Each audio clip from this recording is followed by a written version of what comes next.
Well, Ukrainian President Volodymyr Zelensky has given his first reaction to the announcement of a Trump-Putin meeting next week, saying Ukraine will not give the land to occupiers. In a statement on the messaging app Telegram, Zelensky says any solutions without Ukraine will be solutions against peace. This comes after U.S. President Donald Trump announced a few hours ago that he will be meeting Russian President Vladimir Putin in Alaska on Friday, 15 August, to discuss the war in Ukraine.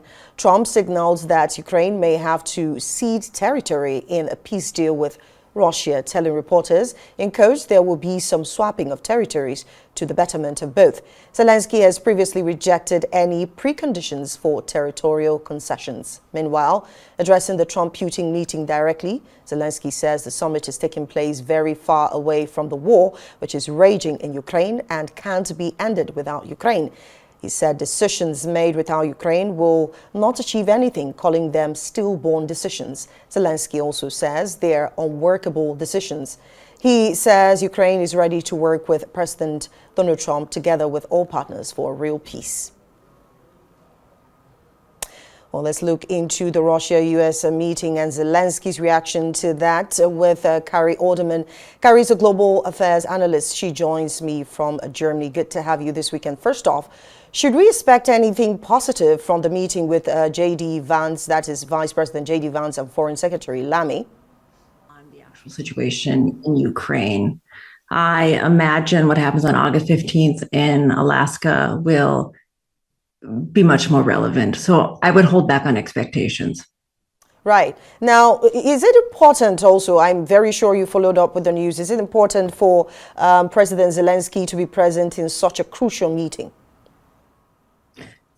These go to basic questions of sovereignty, and the meeting in Alaska is being held over Zelensky's head. So in some ways, it could already be framed as a victory for Putin to be able to have this meeting with President Trump.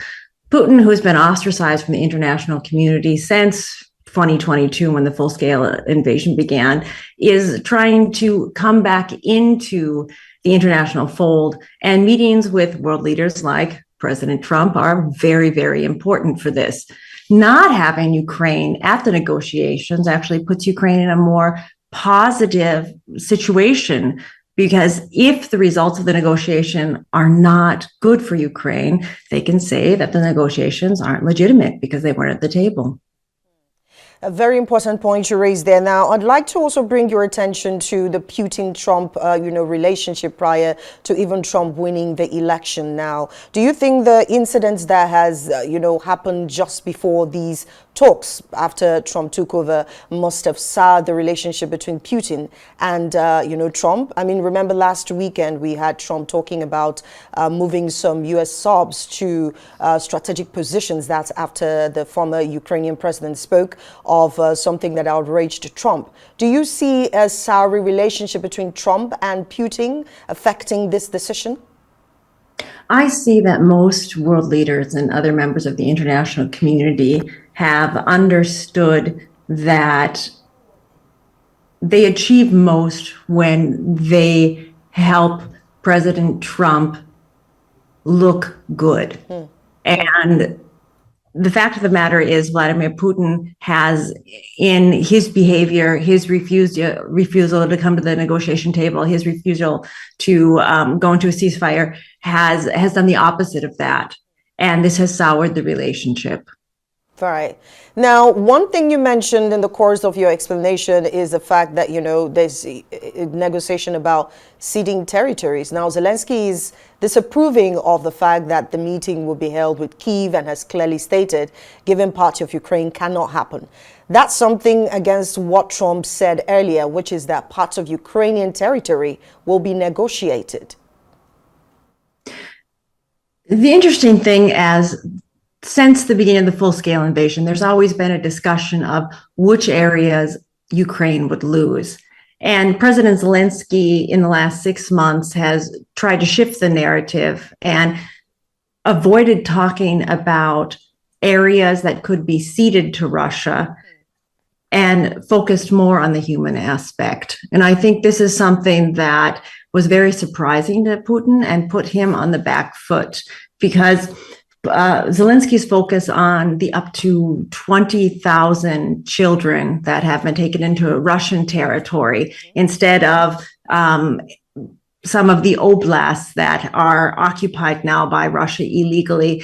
That focus has made it very, very hard to frame these negotiations as just winning a couple square kilometers of land or getting children back. And internationally, the way Zelensky's positioned these negotiations that he's been able to be a part of, that's been very good for Ukraine. The EU, I'd like to bring your attention to the EU. They're meant to have this meeting with, Lamy and, of course, J.D. Vance. Now, the EU, to many, have sort of lost power and relevance in these conversations. What's your take on that?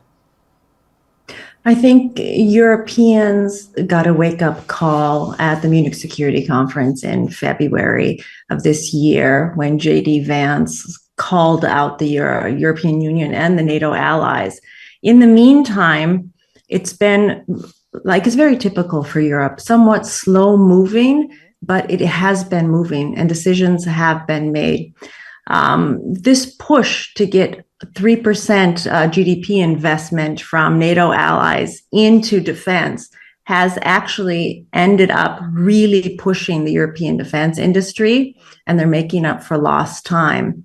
It's now becoming apparent that Europe can support Ukraine to an extent if the Americans are not as proactively supporting Ukraine as they were, for example, under the Biden administration. Now, a lot of people have compared the help of Europe to just Pentagon being able to send weapons to defend Ukraine. The issue has been finance from the EU countries. Seems like they failed on the part of, defense and sending monies and, weapons for Ukraine to defend itself. And so we're left to think that without the US, Ukraine cannot even win this war. Nobody thought Ukraine was going to last 3 days of this war. The fact that we are in the third year of the war in Ukraine is still managing to defend itself and push forward with battlefield ingenuity and actually changing a lot of how wars are conducted right now and will have a huge effect on how wars are conducted in the future. It should not be... Yes, the U.S. and their contributions with weapon systems, especially air defense, are very, very important. But even if the best weapons would have been sent to Ukraine and it wouldn't have been Ukrainian ingenuity there, we probably wouldn't have Ukraine as we have it today. Right. Now, let's talk about the meeting between the U.S. and Putin. If it does not yield a positive result, do you see Trump activating the sanctions put together by Lindsey Graham? Or if it goes in favor of Trump, because some people say he's playing a game, do you see him withdrawing from assisting Ukraine in its defense? Well, I think first we need to address why this meeting is even taking place. Putin is meeting with Trump in Alaska, because Alaska is probably his safest bet because the United States is not a member of the International Criminal Court. And since Putin does have a warrant for arrest house based on the children that I just mentioned being kidnapped, Alaska is a comfortable position. Of course, there is historical relevance because in 1867, Alaska was actually sold to the United States from Russia. It's also a very safe place in terms of the next Russian military outpost is less than 5 miles from the Alaskan mainland.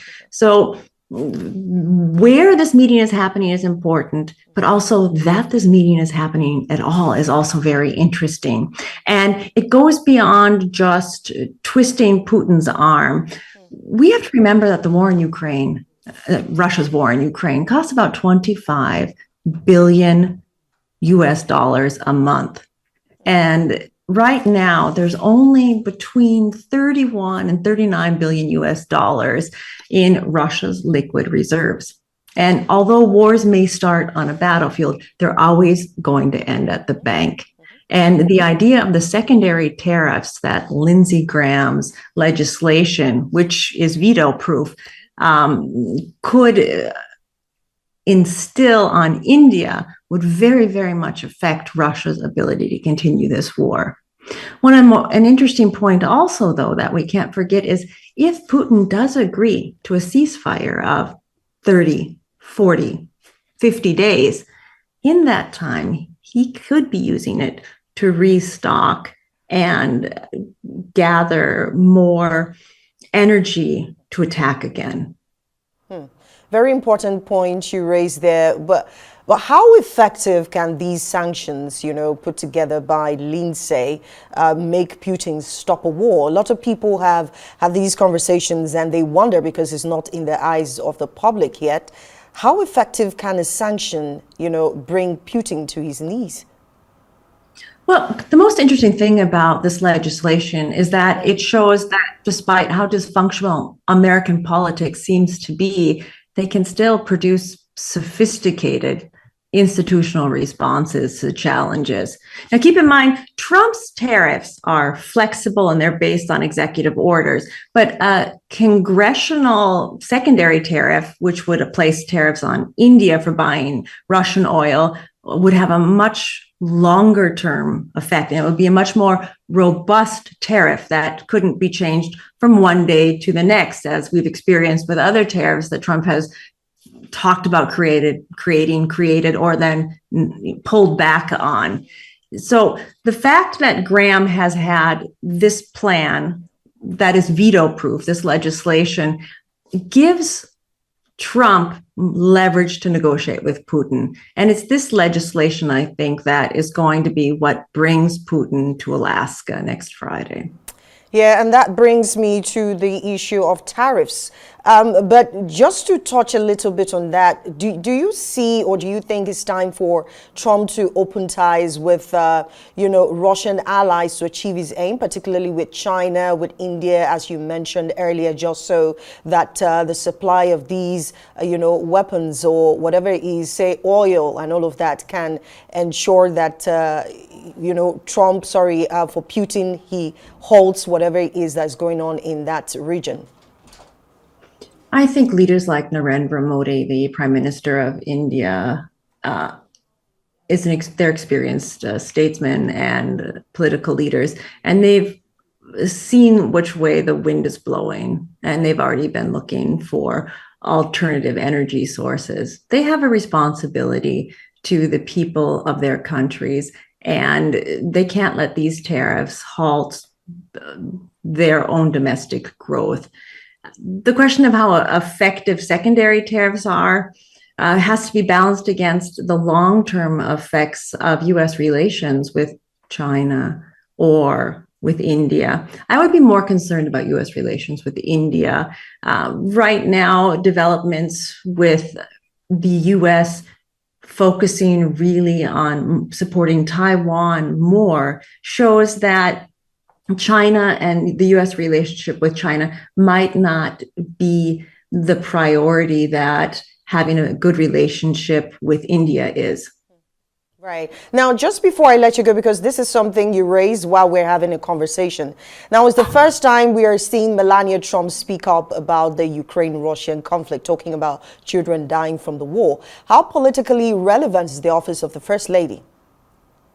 It depends on the First Lady. Melania Trump has really been in the background or the sidelines and very rarely makes comments about policy. But interestingly, it could be her Slovenian background and her experience under Soviet regimes and living in a country that experienced the Soviet repression, that she's very cautious, more cautious than her husband is. And it has been reported by various media outlets that she has spoken with her husband about how children in Ukraine are dying and how civilian targets are regularly hit. And it's rumored, or not rumored, but it's been reported that she encouraged him also to send another Patriot air defense system to Ukraine recently. Well, thank you so much, Kari Oderman, for joining us from Germany to talk about the Russia, Ukraine issue and the meeting. Looking forward to that next week.